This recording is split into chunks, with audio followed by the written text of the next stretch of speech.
Good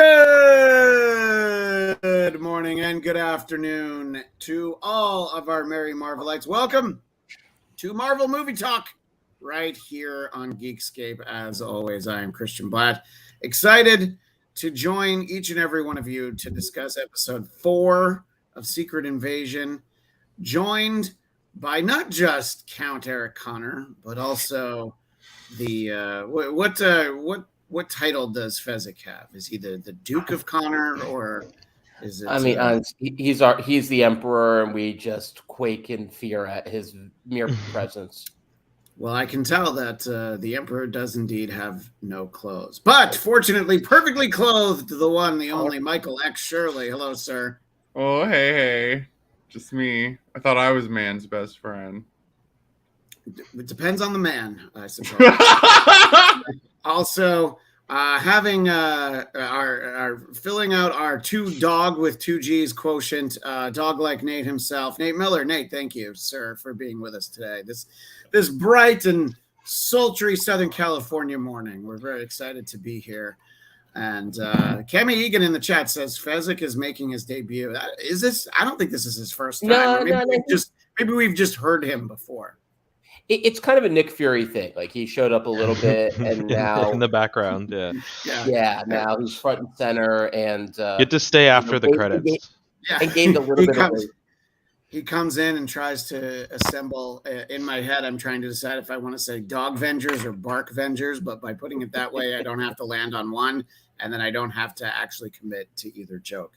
But what we were all committed to is indeed episode 4 of Secret Invasion, and yes, there is a very public photo for the Marvel Universe screen-wise that we will talk about after this episode. I'm sure people are excited and want to talk about that. But first, we will talk about episode 4 of Secret Invasion. The Disney Plus runtime is listed as 38 minutes, but our friend in the chat, Daniel Drew, points out that that's 33 minutes of content. That's the Disney Plus that I remember. Barely giving you episodes of these shows. And I'll tell you my thoughts on the first half is, if you like people at a table talking about poetry, Secret Invasion is definitely for you, because you get it not once but twice. I think that they definitely picked up the pace a bit in the second half. But Michael, I want to start with your sunny disposition, because you spoiled a little bit for us before we started how you felt about the episode. You just loved episode 4, didn't you, Michael? I'm like so over this show. I can't wait for it to be over. It was so boring. These last 2 weeks episodes feel very short.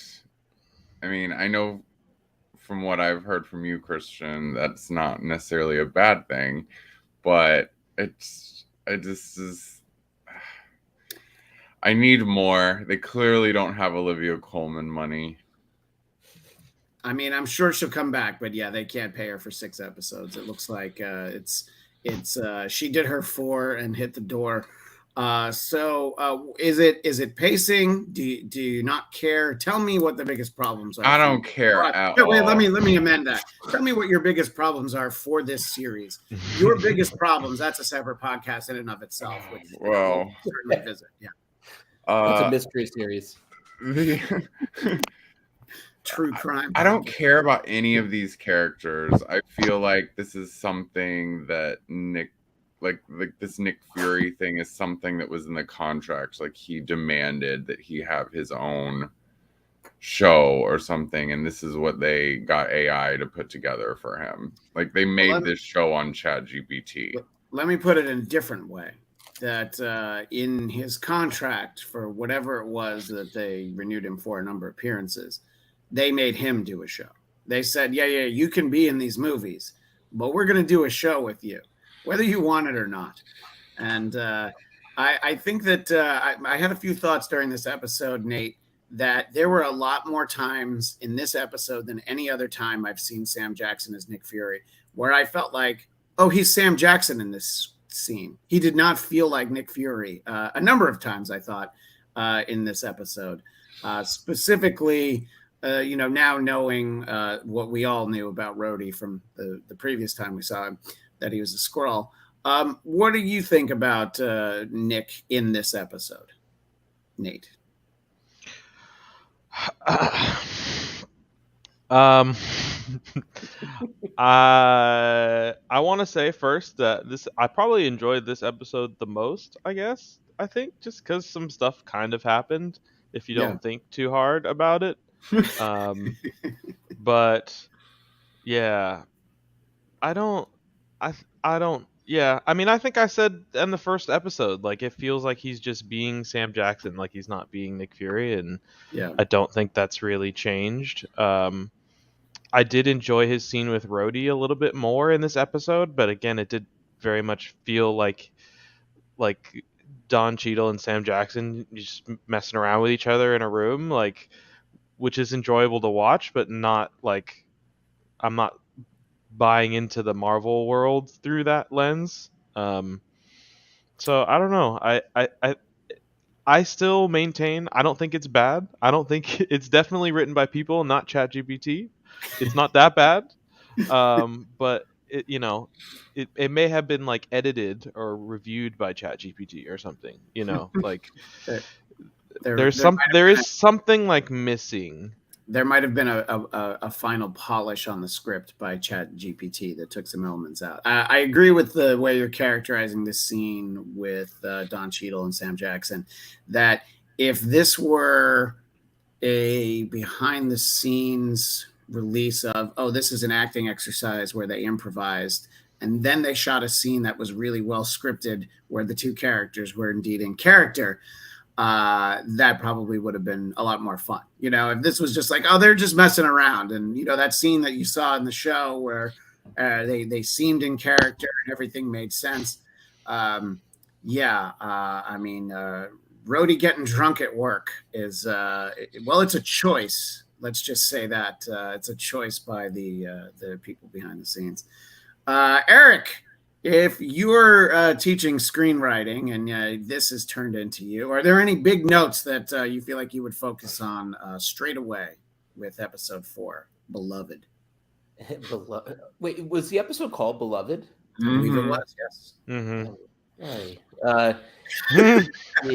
So something tells me that we now know the first red line you would make on the script as it was presented. If I did say I did not beloved it. Oh. Yeah, but I wouldn't do that to my students. I'm like,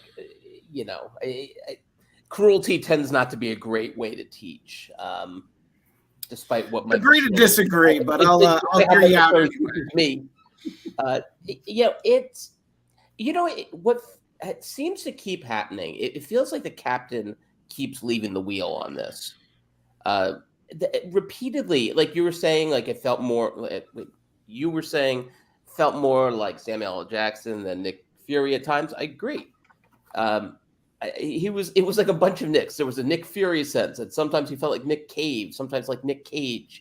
Like I don't understand what the through line is here, because it's like sometimes he's really like if he was playing like that guy who's like sitting there wheezing on a bench, like play that through. I mean, that was one thing about. Sorry to jump over to a different franchise, but one thing I really enjoyed actually about the new Indiana Jones was like we don't lose sight of the fact that Indiana Jones is old and that he's lost a step. Like the stunts, the action, all were sort of tailor-made for something that reasonably an old man of his brilliant talents could pull off. And I think they seem to keep forgetting that. Like the shootout scene was pretty great, but like, where was the sort of Nick Fury from an episode or two ago? And I know you could say, well, he's kind of getting his sea legs back. But really, it feels like, and this is my biggest issue on the storytelling, it just feels like scene to scene, I'm not seeing how they're emotionally connecting. It's hard to find arcs and through lines. And that's not necessarily something, as an audience member, I look for. I mean, I don't watch, even with doing this wonderful podcast, it's not something I don't watch a show with a red pen, but it does feel like there was, and in fact, why I think it was so short, it feels like there was really missing scenes. Like there's a moment where, he's with fake Rhodes, and then all of a sudden it's like he's in the car and they're already there. And it just felt like, it seemed like there's a fair amount of connective tissue missing in this. And I've seen half-hour shows do supersized episodes. Ted Lasso this last season, almost every episode was close to an hour.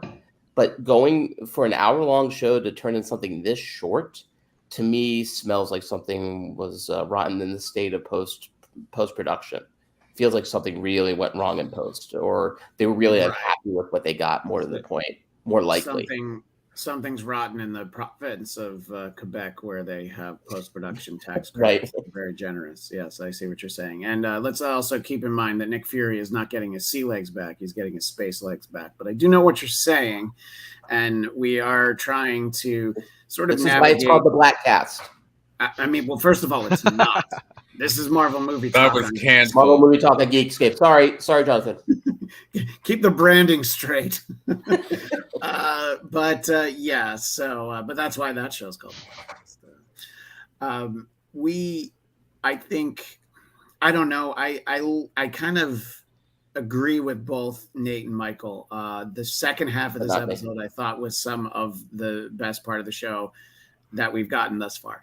And I thought the first half of this episode was, I mean, like watching paint dry while it reads poetry to you, you know? I mean, we start off and we're like, oh, remember Gaia? Did you think she was dead for the last week? No, none of us did. We're going to show you anyway why she's not dead. All right, so she's kind of super scrully, but also she gets in a fight with her dad. And by the way, hashtag Team Gaia on that one, because his plan of like, well, we're going to go save the world, and then we'll go talk to the president and say, hey, did you know that we saved the world? How about you give us something? I mean, he's lived on this planet for, 25 years now. I think he should know that that's not how the United States of America works. Or, by the way, any government, but that's the place where he seems to have lived for the most part, is so yeah, it made sense that she walked away from that standpoint. But boy, it would have been useful to have more than two guys take on a Skrull army as they try to assassinate the president. I agree with Eric that you feel like something's missing, and I don't know that it's something that they shot that they didn't use. I think it's just more that they were like, nah, we'll just get right to it. Let's trim 3 days of filming off of the schedule for the day out of days for episode 4. We'll just go ahead and take that right off. But I think that it is very disjointed, because there are times that I'm enjoying what's happening in the show. Like Nate says, I never hate it. I definitely get bored at times. Because I do this show, I don't reach for my phone while I'm doing it for anything other than to take notes. But there's times where I'm like, what's going on Threads right now? I've only had it for a few days. Has it imploded like Twitter yet? Just the mind can wander some with this show. But I do find that there are things about it that I like. But I tell you, the first half of the episode, I was like, all right, I'm convinced that I don't think I actually like this show very much. And then by the time it ended, I'm like, okay, well, they picked it up and did something at least. Eric, you look like you wanted to say something. You look like you touched the buzzers, like you were ready to answer Final Jeopardy.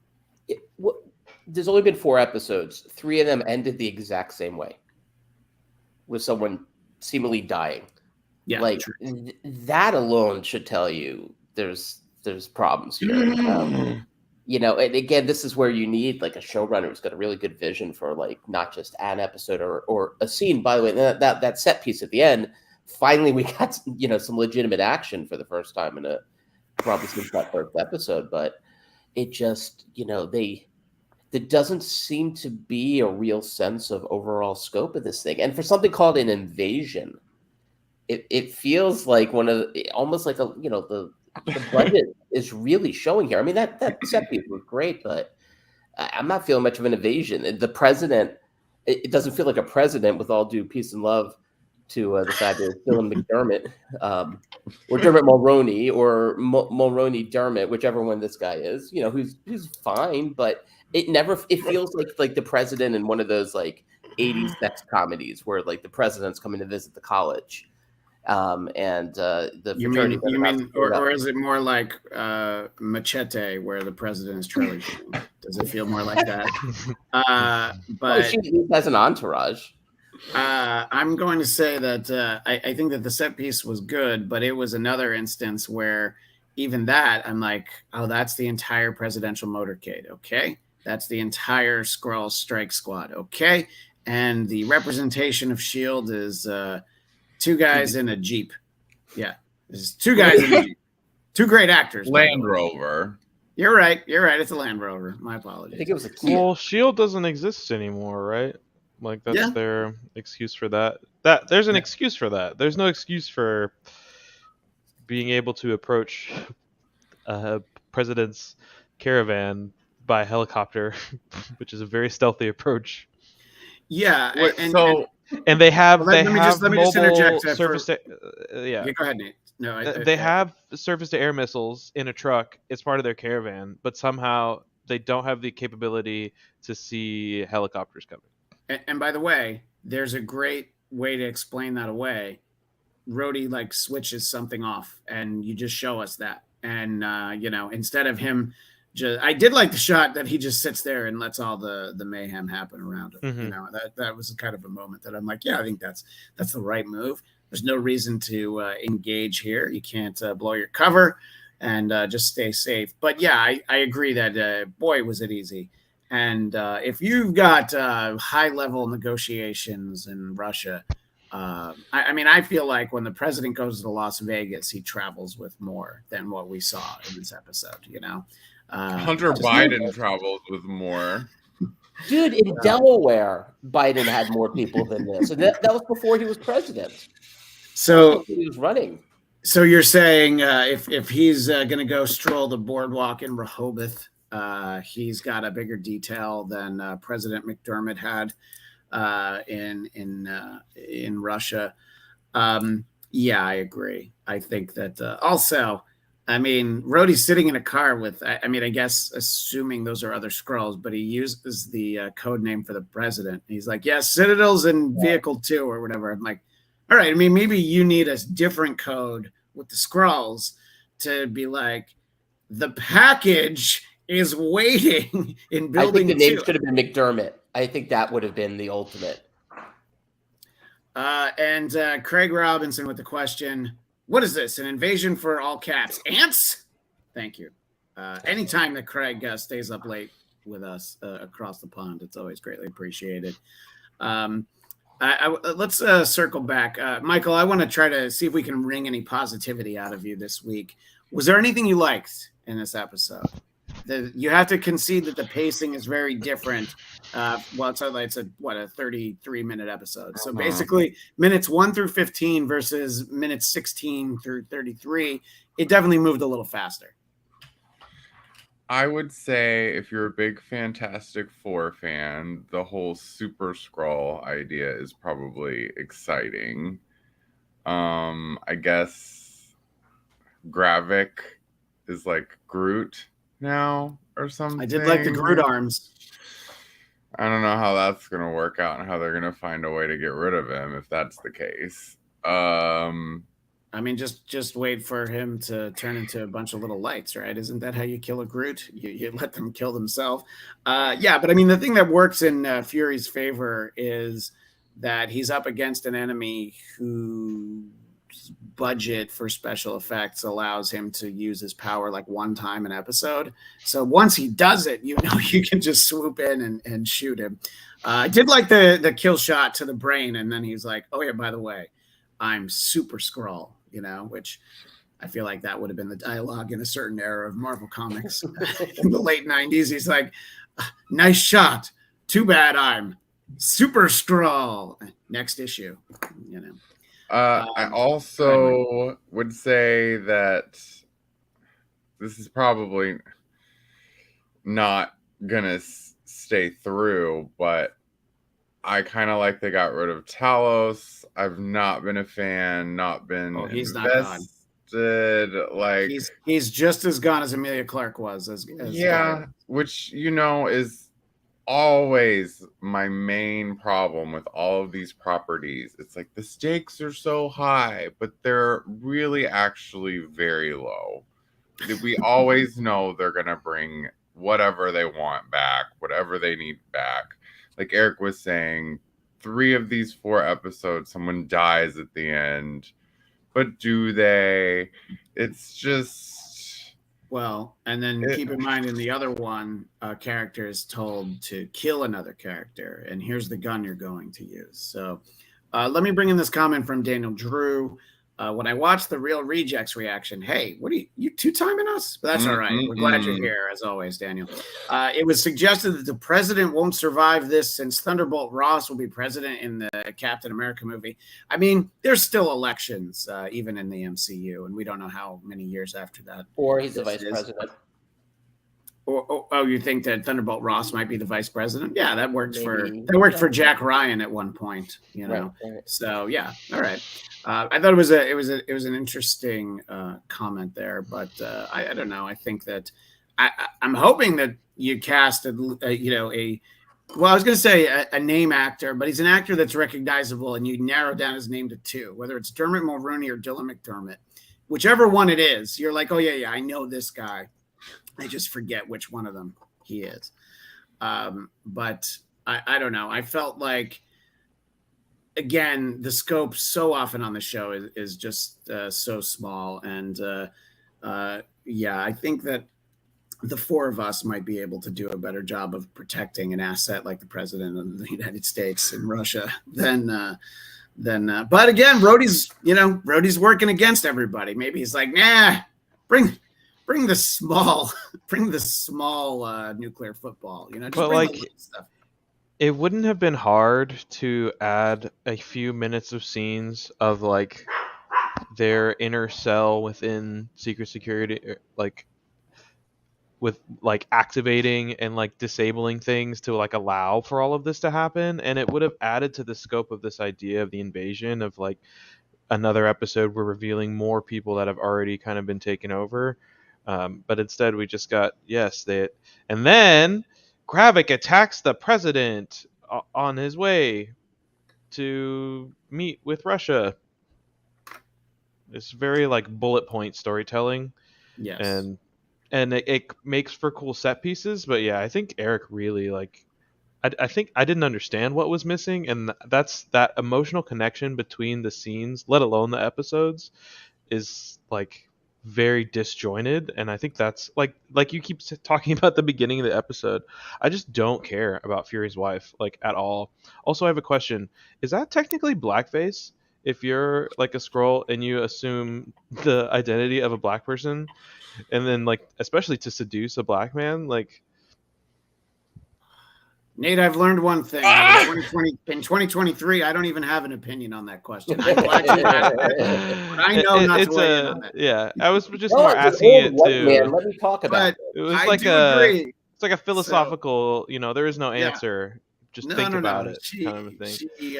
That it's an instance of not just appropriating her identity, but it's also cultural appropriation. And I think that. Well, wow, there's and then we already know there's another Skrull, the one pretending to be Rhodey, So I think that she did ask him. She's like, would you have loved me for me or whatever? And he's like, I don't know. We're never gonna know. Probably the best answer is, I guess we'll never know, because really he's like, hell no. Yeah. Those paintings in the background, those were hers. Those weren't his. Daniel Drew, on this topic, I wasn't sure if Fury would actually kill his wife or not. I was expecting he was going to, but I'm fine with what happened. It was a nice scene. The key to what you just said, Daniel, it was a nice scene. It actually doesn't suit the story. It was like a nice character moment that they both shot the wall behind each other. But although it took me a second to see that. And I watched it, like I kept going back because a lot of the statues already had holes in them.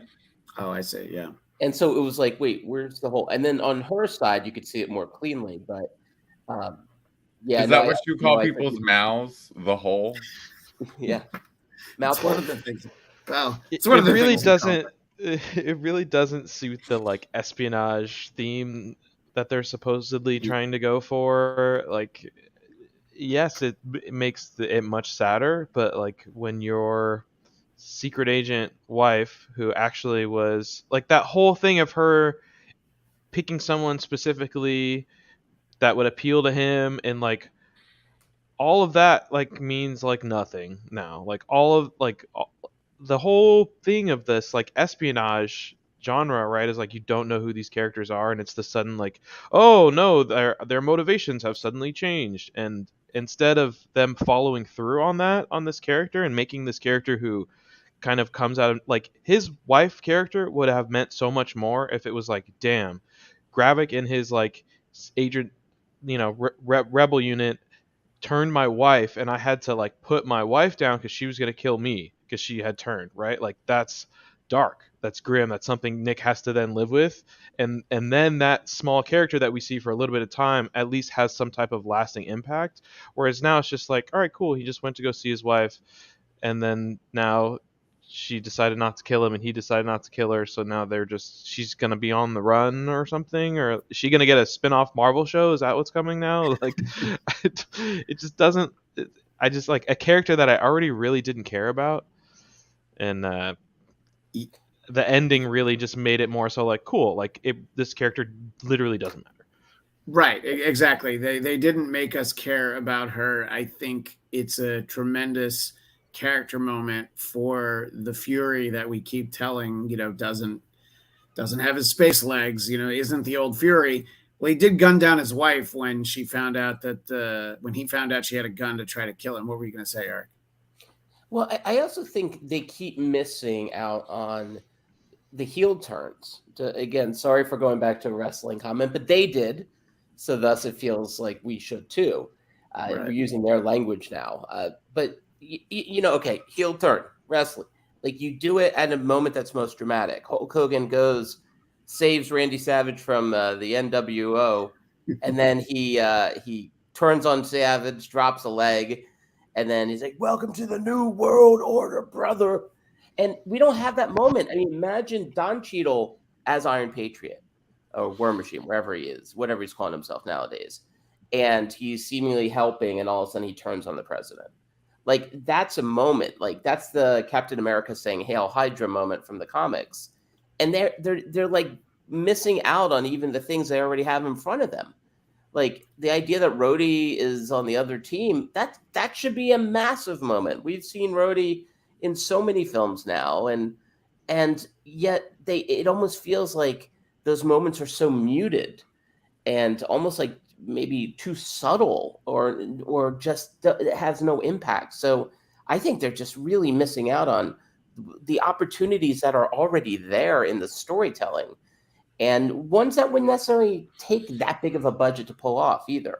But I think they really blew it with how they showed Rhodes is on the other team. I think that was that kind of frustrated me to no end, because it's also the choice for what Fury does with his knowledge, which is, all right, I'm just going to track him, which if it had actually been Rhodey, you could have done the same thing. And I would like to have been told why it didn't make sense for Fury to kill the Skrull pretending to be Rhodey. Just let me know why. And for the same reason that Fury never shot at Gravik until we knew that he had the extremist powers. Right. Yeah, because it makes too much sense. Yeah. Exactly. I think that there definitely there were explosions. There was a lot of shooting. There were even some instances of superpowers in this episode. And I am hoping that the tempo at the end of episode 4 is maintained through episode 5. And Michael, don't worry, 2 weeks from now, we'll be done. All right. And I'm still optimistic. I want to see where the story goes. I want to know what it is.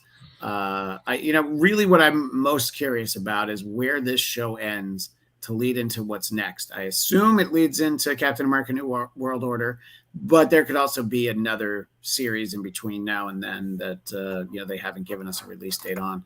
I mean, what's going on with Armor Wars? The Marvels. But I'm just wondering, is the threat in the Marvels Skrull related, or is it something different? So. But yes, I think that Fury's in the trailer for the Marvels, isn't he? Yeah. So at the very least, they'll have to figure out some way for that. But I always like to know where we think or hope things are going for the next episode. I'll ask you first, Eric. Where do you think we're going, and is there something that you're like, well, you know what, I'd really like to see in episode 5, other than a guest appearance from an actual Marvel superhero, I suppose. But short of that, what else would you like to... that would be a first, but that would involve them opening up their wallets a bit more than they have been. I mean, I think in the end of it all, I just hope the landing makes sense emotionally, because Sure. It set up a Nick Fury that it has not delivered on, unfortunately. And of course, Samuel L. Jackson could do this in his sleep in the couple scenes he might have. I was going to say sometimes he has, yes. But I just hope they sort of do right by him in the end of this. Sure. And I remember last week I said something about it. I felt like his swan song, and one of you guys in chat corrected me. It's like, no, he's in the Marvel. Like, oh my God, you're right. He is in Marvel. So assuming that is connected from this, somehow he's got to get back up on Sword, right? He needs to actually, be back in the job. So it's going to have to sort of, I assume, put those pieces together. But really emotionally, give us something satisfying for him, so it does not just feel like a series of disjointed scenes, but at least give us the tip end of the arc, even if the middle of the arc didn't make much sense. Yeah, I mean, I think the legacy of a lot of these event streaming series are, where does it end? I've referenced Andor a few times as we've talked about this show. I don't think back much on just how slow the first 3 episodes were, because it ended in a way that there was some great storytelling, and I wanted to see next. And they take a story that you don't know that you're going to be interested in, and they make it interesting. Whereas this, so far, they've taken a story that should be really interesting and made it, mildly entertaining at times. And every once in a while, we get something else. And before I ask the rest of you, Daniel had a very specific comment that he was saying that he hopes that the next 2 episodes will be at least 50 minutes long. I think one of them will be, but I don't think they both will be. But Craig says, keep wondering how short they're going to be next when I open Disney Plus. Yeah, I mean, I think since that first season of The Mandalorian, where Disney Plus revealed to us that our dramas can sometimes be 32 minutes, I never hope. That's why I was surprised. The first 2 episodes of this show were both like 50, 52 minutes. And I'm sorry. Should we do a bet on the 5th episode? You want to set a money line? All right. Do you want to set the line at 35 minutes, or do you want to set it at 40? Well, no, I think it's an over-under. I think each of us makes. No. Okay, yeah, but I'm going to set the line, and then we each go over/under. So I'm going to set it at 40, and I'm going to say that episode 5 is under 40 minutes. I think it will be 41 minutes. All right, you could have just said over. The next one or the final one? The next one. I'm not talking about the final one. We'll do this again next week because now I like that there's wagering involved, unlike Stupid Human Tricks. Yeah, we'll put a couple bucks in it. Yeah. What do you think, Michael? Pass. Okay, Nate, what do you think? Always affirm, Michael. I Always will affirm. say under for the sake of variety. Yeah, I appreciate that. All right, thank you. And then where do you think we're going, Nate? And is there something that you're still hopeful that, like, we might get this? It's not going to be the introduction of the Fantastic Four, but what's something that you're hopeful we might get, and where do you think we'll be a week from this moment talking about episode 5?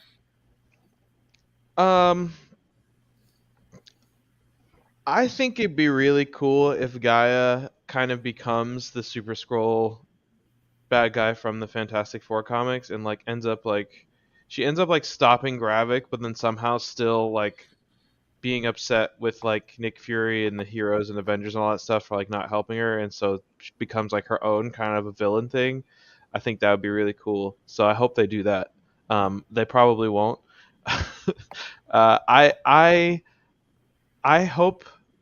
I really enjoyed Talos, but I hope that he stays dead, because especially if Maria Hill is for real dead, and then Gaia obviously is not dead. This death needs to be real. If this death is a fake out too, then I might have to move this show from the mid category to the bad category, because like you can't just keep pulling the same card over and over again. Yeah. And some of them, like tiny little bit of character development and like emotional connection that we have, I think it makes sense for Gaia's character, for her to have to deal with like that last conversation she had with her dad went that way, and trying to like reconcile that as she deals with him dying. And on the flip side, though, it would actually make for an interesting character development for him to live, and then Talos to have to deal with knowing that Nick Fury left him there to take the president. But I don't know. It's just I really don't know what's going on with this show. I want it to I want at least one superhero cameo. Yeah, well that too. I mean, it's only it's 6 episodes, right? So Correct, we've got 6, 2 more. yeah. So it's about as short as they can make it and still call it a show. So I'm looking forward to it ending. Yeah, I guess I didn't want to say that, but that's Yeah, but also I feel like whether Talos is actually dead or Fury's convinced he's dead, there was no indication that he couldn't have grabbed him and tossed him in the back seat. The president seemed to be secured, but I do agree. And Michael, I feel like you already said your expectations and what you're looking forward to, and it's just the end. And Michael's really just here to after we have story time with Count Eric. Michael's really just here to talk about the big publicity photo that made the rounds of the MCU this week. But I want to give you an opportunity to have a final thought for this week's show. I do think what's probably going to be the most interesting is where Rhodey is and what he does when he gets out of it, because that's obviously going to lead into Armor Wars. And I think he's going to be real mad. Not Terrence Howard mad, but pretty mad. And I think that's probably going to be the most interesting thing out of this series, is what this does to him. Yeah, I do want to know. Yeah, I mean, and he's probably just hooked up to one of those machines, in graphics base. I'm sure that the value was probably in not killing Rhodey, it was just replacing him. But yeah, I suppose we will see. But by popular request, Craig Robinson says no story pictures with the Count this week. Oh no, it's always the case now. You, Mr. Connor, are going to have to take us through some of these. And we'll start off with this shot of The Undertaker. And it is a reminding that some of our audience is audio only. And explain to us some of this Photoshop handiwork. Well, in the middle of this otherwise less than fabulous episode, what I really bumped on was when he said he did a DDT from the top rope Undertaker level. So first of all, it means that Skrull's a wrestling fan. That Skrull also assumes Mrs. Fury is a wrestling fan, thus the reference. Sure. You gotta know your audience in life. And maybe the strangest of all, Undertaker's move, as we all know, is the Tombstone Pile Driver, not the DDT. That's Jake Roberts, obviously. So, yes, I added a Skrull head to the Undertaker giving his patented Tombstone Pile Driver to, I believe that is Triple H's rear end. It's a little hard to tell in this photo. And by that, you mean you're absolutely able to tell. You would I completely obviously know that Triple H's rear. Yeah, the okay posterior. Yeah, yes. The rear H, as it were. And a graphic that I, of course, much appreciated was that you took an image for the great sci-fi fantasy film Krull and added an S to it. Talk a little bit about some of this work here. Yeah, well, first of all, I will have to give a shout out to a dear friend Ross, who It was my idea to see Kroll in the theater instead of staying alive. And for 40 years, he has still held that against me. So this is my sweet revenge. Bottom right corner. This is a pastiche, as you fancy lads would call it. That is the alien leader John from the NBC TV miniseries V. And I know you on podcast interviewed the guy who created that. Right over here on Geekscape, actually. You can find the YouTube version, and it was also an episode on the main feed of the podcast feed. I did indeed talk to the delightful Kenny Johnson, about V. And I am going to do a follow-up with him where we talk about, he also did the Incredible Hulk television series. So yes, we'll get to talk to him about that. So you have some 80s fun here in some of your there's so much going on. When Mendelsohn was in mid-alien form, I got serious V vibes. So that's where it was half. Yeah. Right. I put some AI art in this from the opening title sequence in the bottom left corner. And then, as a love letter to Michael Shirley, in the upper left, I added Terrence Howard with his.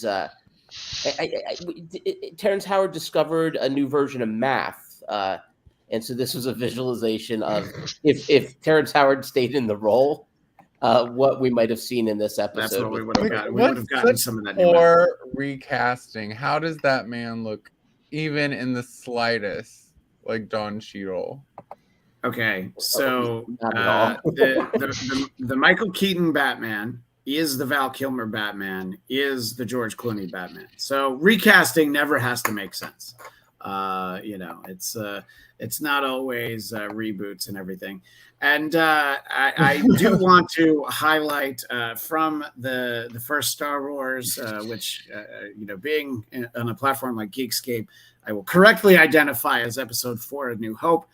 The Greedo shot first moment at the cantina with Han Solo.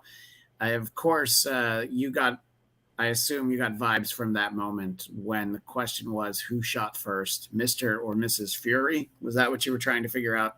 Yes, I was completely befuddled with that moment. So I was like, yes, it was totally Han Solo Greedo feel. And yet, in this case, they both shot first and they both purposely missed. Which later on I realized, okay, they didn't realize the other was going to purposely miss. Did they purposely miss, or did they just move their head? They just I don't know that we got that in the in the special edition when all of a sudden Han was just like, in the most unrealistic looking way. So I think they thought the other person was going to kill them. And they have to discover Gift of the Magi style. They both love each other dearly. It really is a great Gift of the Magi. And you did highlight the image that I meant to bring this one full screen when I was talking about it. Rhodey's just sitting there. He's thinking about he's thinking about dinner because they're in Russia. So he's like, which color of borscht am I going to get tonight? There's so many choices, so many places to think about. I think that did I get all of this week's batch? Because I know about what you also sent over the weekend, and I'm going to dig that up. But did I got through everything from this week, right? Maybe he was drunk and he had the spins, so he was sitting in the car, looking forward, trying not to get car sick. I think. You know what? That actually, quite honestly, makes a lot of sense. Yeah. I honestly wish he had kind of played that he was just that he did like. Oh, go ahead. He was like that character in Western shootouts of like the town drunk who is guzzling the bottle marked XXX, and then he looks around and he sees how crazy it is, and so then he just finishes it and passes out. Is that what you wanted, Eric? You wanted that, or someone shoots the bottle. Oh, that'll often happen in those shootouts too. It seemed like you had a thought to finish before I show off some more of your handiwork. Yeah. Oh no, I was just gonna say, listen, I haven't been the president, but if I am, and one of my Secret Service detail is drunk, I'm sending him away. Like that idea of like, I'm gonna get some coffee in him. It's like, no, that guy's, your life is on the line in his hands. You Like, might want you're to gonna- send him home. Yeah. Yeah. Like that It was was one of such the a moments where I was small like, wait, what? detail anyway. Like the He most had- It forgiving was- president ever. Well, he's like isn't he like a secretary of something? He's like. Oh, that's true. I'm Right. Oh, right. He's Yeah. not a like body a man. Secretary of Defense or something. Yeah, I'm actually Yeah, not he quite has a sure. little bit of That's true. authority. Rumsfeld, I think, was knew how to tie one You on. saying that Rumsfeld usually showed up drunk at work? I'm not gonna try to dispute that. Yeah. All right, so I think it was it last week where we talked about a version of Cheers where everybody knows your name, and Eric has now developed the Skrulls version of the brilliant '80s sitcom Cheers. And please tell me, on the upper left of this image, is that the banker from Falcon and Winter Soldier? Yeah, he's going to be like my Al Hirschfeld, who always Sure. put his daughter's name in every You're cartoon. always going to put the banker in there. The banker's but, going to be in a lot of stuff. I think he's going to become my sort of thumbprint. I feel for our audio-only audience who doesn't get to see this excellent job you did of putting that jaunty hat on the Skrull that is sitting there. But you know, apart from that, definitely some flawless work there. This And one then, I'm definitely proud of. You should be proud of this one. This was always a good image from the opening titles of Cheers. You've got everybody's having a toast. Some are enjoying a big gulp, I guess, or perhaps a Slurpee in honor of yesterday being 7-Eleven Day. At least that's the way that I saw it. And of course, then you went to a bar fight featuring characters from The Simpsons, Yes. which was certainly That something. one I actually used a comic book version of the Skrulls to keep it accurate. So yes, well, this was a fair amount of inspiration came from last week's episode. That I apologize for the radio audience that you can't see it. So I hope it's as beautiful in life as it is in your dreams. Who I think needs to apologize is the other 3 members of your family who've left you home alone for like 3 weeks, and you have so much time. And then I got COVID. Oh yeah, you did. Oh yeah, you did get COVID. There's that too. But either way, of the time you spent in the house from COVID, like really, how many hours were you going to be out of the house? So I think that 2 of them I was going to see Indiana Jones. Yeah, you would have seen Indiana Jones like a week earlier. I think. Yeah, exactly. Anyway, well, Eric, thank you for always for your presentation to the class, and we always enjoy seeing your handiwork. But the image that nothing breaks the internet anymore, but there was a lot of excitement. This was really the last couple days, and we're using just this image. There are other images from the set that I've seen that some of them might spoil more about the upcoming Deadpool 3, but there is some excitement about an image of Ryan Reynolds at least we assume it's Ryan Reynolds in full Deadpool suit, but I guess it could be a stunt double. But more than anything else is, of course, getting to see our pal Logan Wolverine in I wouldn't go so far as to say it's a comic book accurate, but it is a representation of the yellow striped Wolverine uniform. Michael, as someone that I consider to be the Mr. Blackwell of Marvel Movie Talk, how do you feel they did with the representation of the initial Wolverine costume here in this image from Deadpool 3? I think it looks good. Like you got to think about the fact that he's going to be standing right next to him, so he can't be wearing like spandex. Like it looks like very complimentary to the style of Deadpool's suit. It looks like they have the same tailor. They're on their same team. Daniel asked, I wonder if he'll wear the helmet or not. I'm going to bet it's like he's going to jump out of a plane or something. So he'll have like an excuse to put the helmet on. Just that's a guess. And I'm sorry, what were you going to say, Michael? Oh, yeah, I think there's definitely a helmet. If anything, it might be attached or pop out of the back of that. It looks pretty thick. I don't feel like they would do this without some version of a face mask. But yeah, I'm really excited about it. I've heard lots more about this movie, and I don't know if I love that we saw this. It might have been more exciting to see in theaters. Yeah, but that's I think just my the way thought the was internet. the suit would have definitely been in a trailer when we finally got one. So Yeah. I don't think it's going to be the reveal. There's other things that people are saying they've seen in other images, and there's like something from a set that I was like, oh, okay, that looks like it could be something funny that I wish I hadn't seen.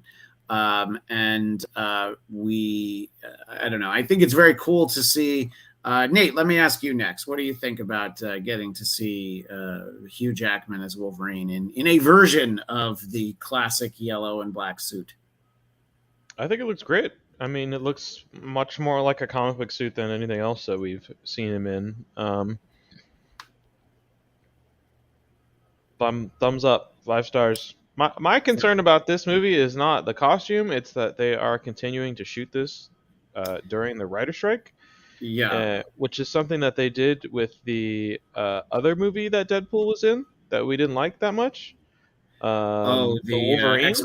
X-Men Origins Wolverine. Yeah. Yeah. So I have obviously a little bit more hope for this movie, but I have a little bit of a grain of concern. Right. Well, because and you're not supposed to be That's right. rewriting There's no at this writers on point. set. So if a problem comes up in the storytelling on the set, you're supposed to go like, well, I guess we have to leave it. And boy, when it came to X-Men Origins Wolverine, you could tell they left it. Anything that didn't work, they're like, sorry, we can't write it. But yeah, the only a lot more hope improv I have in that respect, Nate, is that they've built into everyone's schedules, a bunch of reshoots at some point. So they're like, all right, we already know we're going to have to fix stuff later. Let's not actually rewrite anything. Let's just film what we need to assemble all of this. But yeah, no, I was surprised. That was the yellow suit was a surprise, and I'm like, oh, I actually thought that they had stopped filming this, but I suppose. To inform, I mean, I'm all for the writers getting what they're asking for, but it's kind of like eyes on your own paper, hands, pencils down, hands up. It's like if they need to rewrite a sentence, they're gonna do what they gotta do. Well, I mean that's where it gets into like you can improvise. You can improvise a line, but you're not supposed to write it. Yeah. And I mean, it's not like Ryan Reynolds hasn't commented on the writer's strike aspect of it. So, but yeah, because he's also credited as a writer on all of these. So it is definitely a gray area, and we'll see what we find out. But Eric, let's focus on the suit. I want to know your thoughts when you first saw this. Well, it's the perfect time to bring that suit out of mothballs. Like once it gets into Deadpool 3 territory, you can do whatever you want. And wait, right, Elektra's coming back in this? Is that? Well, that was the next thing I wanted to get to, which Michael and I had an exchange less than a week ago. There were reports, and William Walton brings it up in the chat. Now that Jennifer Garner has been confirmed, I don't know how confirmed it is, but there has been a report. So let's say Jennifer Garner has been reported to be returning as Elektra. What kind of film will Deadpool 3 be? Deadpool kills the Fox Marvel universe, or Deadpool travels the multiverse. I mean, if you believe that at least an iteration of Fox's Fantastic Four team will also show up, it might be Deadpool kills the Fox universe, whatever they want to call it, but that would possibly be the story. Boy, I hope there's more to it than that, but I think that's entirely possible. And I want to, rain on the parade just a little bit, because as much as I enjoy the look of the yellow and black suit, don't do it. I'm, as always, disappointed that we don't have the good Wolverine suit. Oh, okay. The tan and brown, because That's all the best Wolverine stories happen when he has this suit. Agreed. So hard agree. I thought you were going to be one of those weird sleeves guys that's like really unnaturally upset that his suit has sleeves. I don't know if you've seen this on Twitter. I unfortunately stumbled into it, and I wish that I didn't. Like, let Well, the guy that's- have sleeves, man. Like, That's the next thing to come after Threads, Nate, is sleeves. That's the next social media act is sleeves. No, I'm okay with him not having sleeves because they're going to put prosthetic hair on Hugh Jackman's arms so that he has appropriately hairy arms. No, I'm okay with that. But as our pal Jordan Bloom, whose trade paperback of Minor Threats that he co-created with Patton Oswalt is released today, I thought I would mention that he made the point before I got a chance to on social media that's the biggest thing to point out is that it's too bad that it's not the best Wolverine suit, the tan and gold. And like Jordan, I'll fight anybody that says otherwise. There's not a lot I agree with John Byrne on, but he hated the yellow and black suit. So he I always think of it as yellow and blue. I mean, the way it was colored is that sometimes it's blue, but other times it's black. So either way, I was always partial to the Weapon X uniform, where he just has the little box over his parts, the little diaper, and like the visor and all the cables and stuff. He's seen that.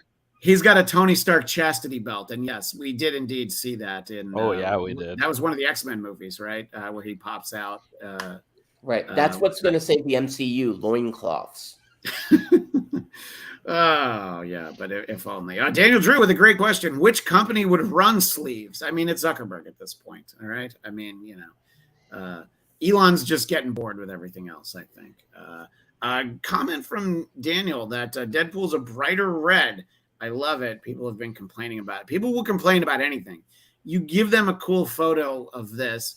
And what I did appreciate is that the one that Hugh Jackman first posted in his Instagram stories was a little blurry. So they're like, all right, well, here's a high res picture of it. So yeah, I would like to have as many surprises as possible for Deadpool 3, but I think it's not a bad choice to share this with us, especially when there's not as much to be excited about in terms of we're done with MCU movies until November when we get the Marvels. So I think it was a good time to put that in there. Anyway, Daniel does also make the final point that the other images were leaked, so they had to get this photo out there first. Yeah, so let's focus on this. And this show and its many iterations has a long history of not sharing set leaks, but publicity photos that are released, I think, are fair game. And I feel like most people, you can't really look away. I understand people still try to not watch some of the trailers, but I feel like you can't not see that at this point. If it came up in your timeline to watch this show, somewhere in there was this picture. There's going to be a poster with Hugh Jackman on it in the suit of some variation. That's right. So unless your eyes are closed as you walk into the theater, you're going to see that, okay, he's got the suit on. But who knows? Maybe the big reveal is the brown suit a little bit later. But that is our time for now. We've gone 25 minutes over the running time of this episode of Secret Invasion. But to be fair, we did have we had a slideshow to share with our audience. Eric's handiwork and also some of the Deadpool 3 imagery. But we will be back next Thursday, the 19th of July, for episode 5 of Secret Invasion. Please find us right here on Geekscape or subscribe to the audio version of the podcast, and then it'll just magically show up on your favorite podcast app as soon as it's available. But until then, if you'd like to continue the conversation about whether Secret Invasion belongs on the mid list of Marvel content or the list of Marvel content, Nate, where can people find you? You can find me at Dog Like Nate with 2 G's, Twitter, Instagram, Threads, also too, I guess now.